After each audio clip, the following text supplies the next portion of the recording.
Hey everybody, and welcome to the second ride recreation build video. Now this is the second collaboration with the YouTube channel Hardhat or Hardhat Gaming, where we each have a go at replicating a real-life roller coaster in OpenRCT2. The first one of the series, we tried our hand at Blue Streak from Cedar Point, which is a kind of a simple, classic out and back woody, and we both really enjoyed that, so we thought we would kind of step it up a notch and try something a little bit more challenging. So we were discussing a few options, but we ended up going with Vortex at Kings Island. So the rule was to build a replica of the coaster. No other rides were allowed, but we were allowed to use like scenery to kind of decorate the surrounding area of the coaster, but no other coasters or flat rides are around. So this indeed proved to be a lot more challenging than Blue Streak. One thing I want to point out and want to kind of apologize for is the length of this video. It wasn't my original intention, but I ended up spending almost 9 hours putting this together. So it was kind of tricky condensing it into what I thought was a watchable format. I actually skip over quite a lot of work, mostly when I reached the support structures at the end because it was so damn repetitive. So yeah, bear with me if you can, but certainly understand if you aren't interested in watching the whole thing. So I've put a couple timestamps in the comments and description below, so you can skip ahead to the finished product if that's what you wish. Anyway, so back to the coaster itself. So Vortex was a Arrow looping coaster which opened in 1987 in Kings Island. It was sadly removed quite recently, actually, in 2019, October, I think. It doesn't seem like for any other reason than just purely old age had reached the end of its service or operating life. So yeah, that's kind of a shame. It looked like a really great ride. It turns out when it was first built, it set 2 world records, one including being the tallest coaster in the world at the time, sitting at about 150 feet, which is just under 50 meters. And it also set the record for having the most inversions, which was 6. So yeah, the layout, it's a pretty lengthy lift hill. Then it has a pretty large first drop, then a few sweeping turns into 2 vertical loops back to back.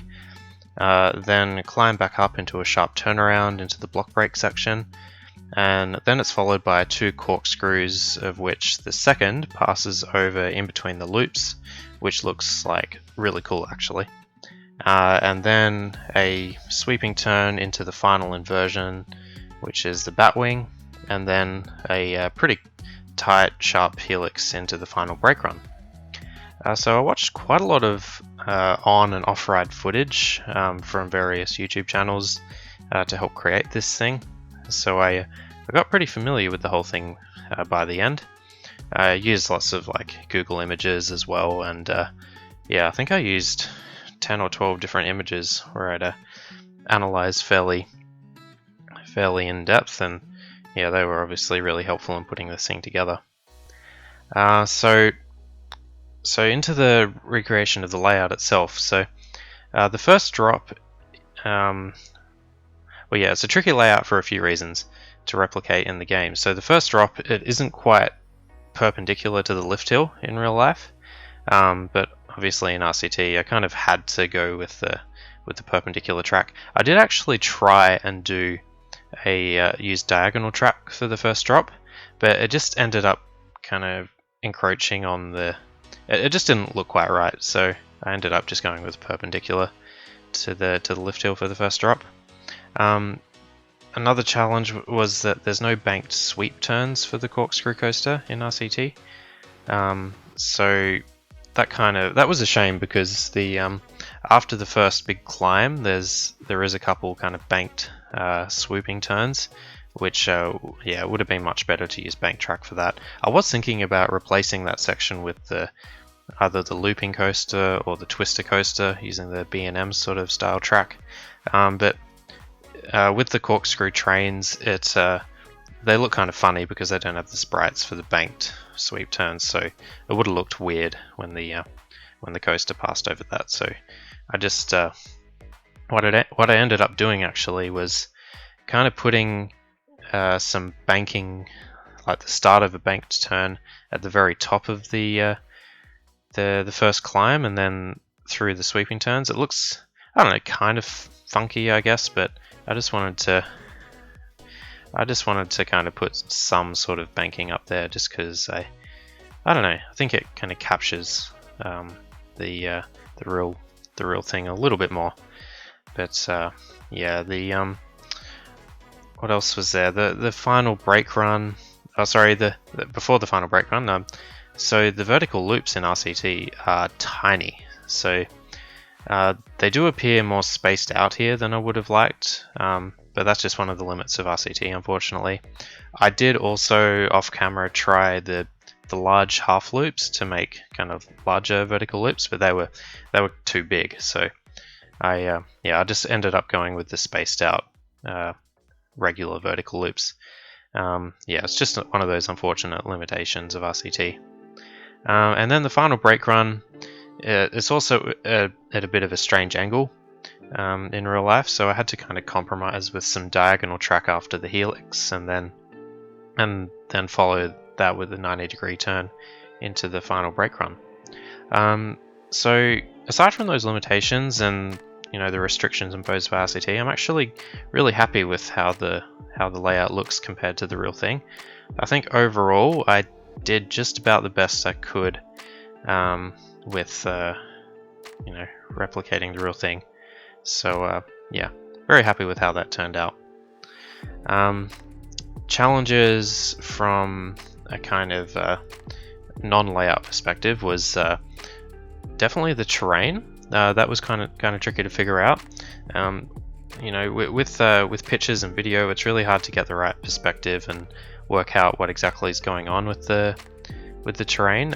It's not completely flat like the ground that the coaster sat on, so I had to go back and forth with images and kind of work out what was best. But I was happy with what it looks like in the end. The station building, which that was probably the one thing that took the longest, other than the supports at the end. I think there's just all kinds of weird stuff going on, like with the stairway over the top of the track, and there's funky bits of architecture and building work to figure out. I ended up using the brown kind of top hat on the roof. It's not the best, but it was honestly the best thing I could come up with. I tried a few sets scenery sets from the Wacky Worlds and Time Twister expansion pack, but yeah, none of them were really working out, so just thought I'd keep it kind of simple. I think what I did in the end, it was, it's if you use your imagination, it's I think it's close enough to the final building. The transfer track was something I was really happy with. So yeah, there's actually kind of two transfer tracks. There's two parallel, kind of sitting next to each other. I was really surprised with how well the steeplechase track looks as the kind of the shifting mechanism. And I also go back and add some I think it was suspended monorail to add in some extra I-beams to make it more of a convincing looking support structure. I used some fairly significant tracker texture for the roof. For those that aren't familiar, tracker texture, it's it seems to be a RCT term, which is used for using any track that's used to replicate architecture, tracker texture. So so I used that for the roof. Actually, I was spending ages trying to figure out how to do the roof without using the the wooden coaster track and the car ride track, but it just wasn't working out that well. And then for some reason I just forgot about the option to use the tracker texture. So once I figured that out, that actually became a lot easier to do, because the station platform roof is kind of at it kind of starts off really shallow and then has a bit of a steep transition up to the center of the building. I'm really happy with how the concrete, which is underneath the steeplechase pieces under the transfer track, that's actually from I think it was from the runway, not the runway set, but I think it was from the Roaring Twenties set from the Time Twister expansion. It looks actually quite convincing as concrete, in my opinion. So I was very happy with how that turned out. Yeah, it's going back. I just can't believe how long this damn station building took. Yeah, I had to go back and forth a few times with the queue line, and it was quite annoying because every time since I rotated the exit and the entrance by default, every time you modify the track, like the roller coaster, it resets it. So you've got to kind of go back and rebuild, re-rotate the entrance and exit, and sometimes that messes up the queue line as well. So yeah, the queue line, as you saw, I kind of covered up with corrupt elements just so I could make the platform or the queue line a little bit more convincing. I used the mini golf track that actually works quite well. It looks like a nice little compact stairway going over the top of the track there, and then into the main queue area. So now we're finally getting into the kind of trees and the decorations other than the damn station platform. And yeah, it's this took a while as well. Not the longest by any means, but I'm pretty happy with how the monorail worked as like a curved garden bed. I then decided to extend the queue line just a little bit further beyond the kind of entrance of the main building. Just from some Google pictures I saw, that's kind of what happened. There's the actual queue line seems to start just a little bit further down the path. So first I tried to kind of I had it one tile kind of out from the monorail garden bed, but then I think it ended up looking a lot better having it kind of narrow the way it is now. You'll see later on when the guests, when I open the park and the guests start walking through there, it doesn't actually look too bad. They just happen to walk pretty much right in that gap. So yeah, that worked out pretty well.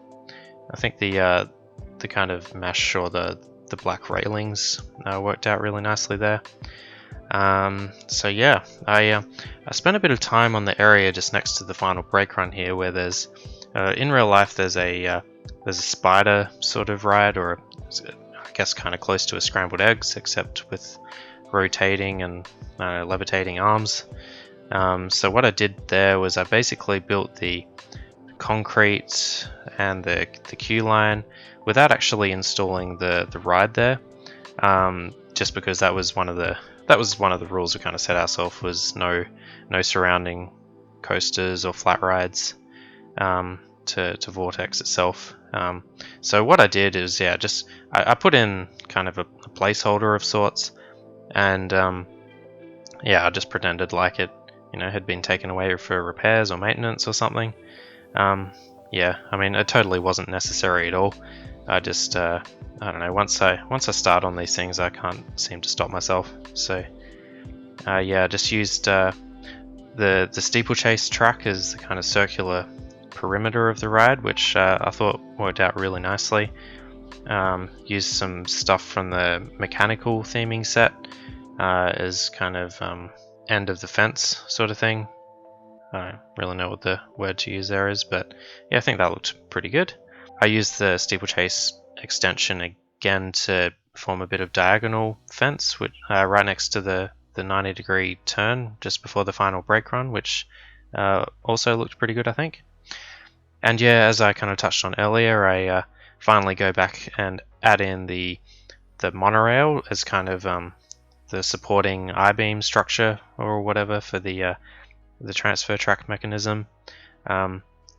yeah, you've actually got to be really careful with the tile inspector and make sure you get the various track pieces ordered in the way you want them to appear, because otherwise it can just cause all sorts of ugly kind of glitching.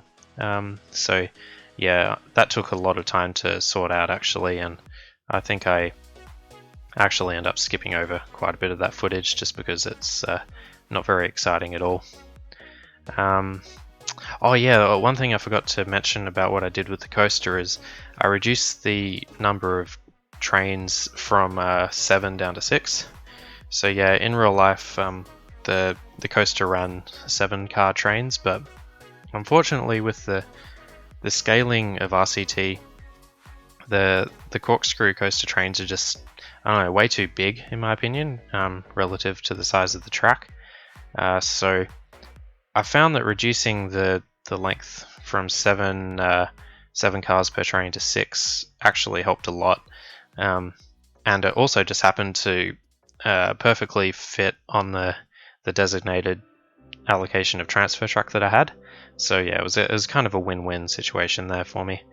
And yeah, the 7-car train just looked kind of snaky actually, especially going through the vertical loops, which you know, as I might have mentioned before, are ridiculously small in RCT.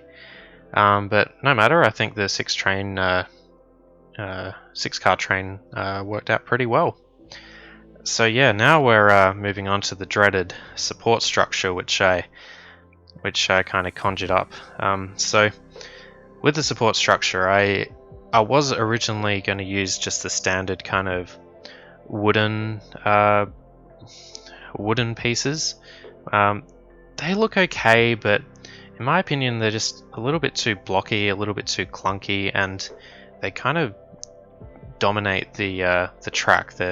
I ended up coming up with a kind of elaborate sort of custom support structure. It's pretty consistent throughout. I end up skipping a lot of the footage, as you're probably seeing here, just with the time lapse, just because it's so repetitive.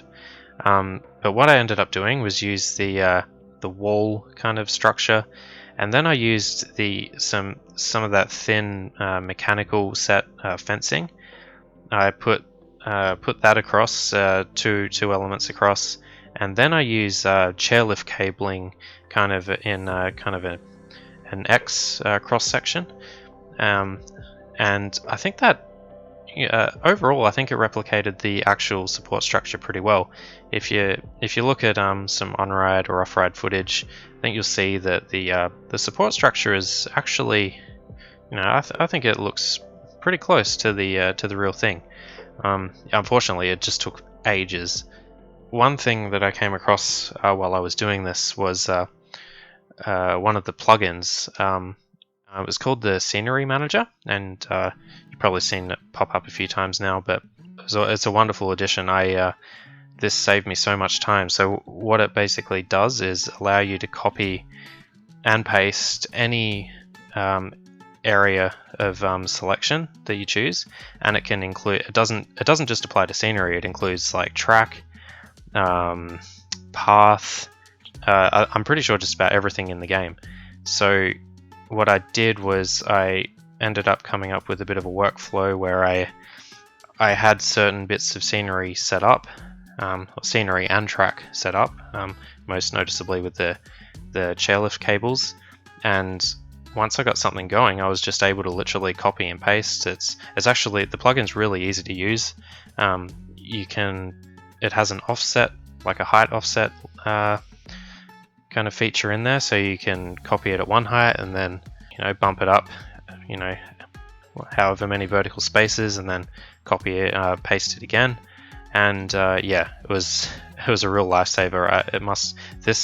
As I said before, I spent almost 9 hours on this thing. It would have taken, I'd say, double that amount of time easily if I wasn't using that Scenery Manager plugin. So maybe what I'll do is I'll put a link to that plugin in the description below. Yeah, it was really useful, and I'm going to be using that again, that's for sure, especially when it comes to like these repetitive sort of custom support structures. I used some of the poles on the vertical loop. That it took a while to line that up properly, but I was pretty happy with how it turned out in the end. I think it looks pretty convincing. It's kind of tricky making sure it looks good from all angles, but I think it does that. I think it's pretty solid. Way back, you probably noticed I also used some of the new single rail coaster as some of the support structure for the batwing element. I used the scenery manager again for the corners of the support structure. I was going to just leave them and have it like only have the supports on the straight pieces of track, but it just looked a little bit incomplete and unfinished. So I thought I'd spent all this time on what I'd done already. I might as well come up with some sort of tracker texture support structure for the corners, and it took a while to figure out, but the steeplechase track worked out an absolute treat again. And that steeplechase track, I used it a number of times and it didn't let me down once, so I was really happy with that. Anyway, I think that is just about the end of the video there. If you watched the whole thing, really appreciate it. I really hope you enjoyed the video, and you might have learnt a few things about OpenRCT2 from it. So yeah, thank you very much for watching. We're going to finish off by taking a ride on the coaster on the finished product. So yeah, thank you again, and make sure to check out Hard Hat Gaming's recreation build video as well. I'll leave a description. I'll leave a link to that video in the comments and description. Thank you very much, and we will see you next time. Cheers. Bye.